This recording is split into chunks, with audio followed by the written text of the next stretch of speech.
What's up guys, so hari ni kita nak buat nasi goreng belacan ala Thai. Yang ni bau belacan pedas sikit, semua satu dapur boleh bau. Okay, first tumbuk 1 biji bawang merah, 2 ulas bawang putih, 2 cili padi merah, 2 cili padi hijau dengan belacan yang kita dah bakar sikit lah.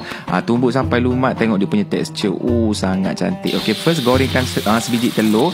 Korang bagi dia flat macam ni sekejap je, lepas tu korang gulung-gulung bawa keluar sebab kita akan hiris telur ni nipis-nipis lah. Okay, next kita tumis kita punya belacan yang kita dah tumbuk dengan cili semua tadi tu.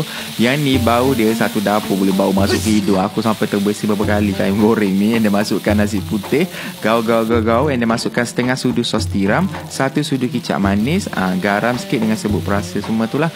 And then korang goreng lagi. And then siap lah kita punya nasi goreng. Tapi ni baru nasi goreng lah.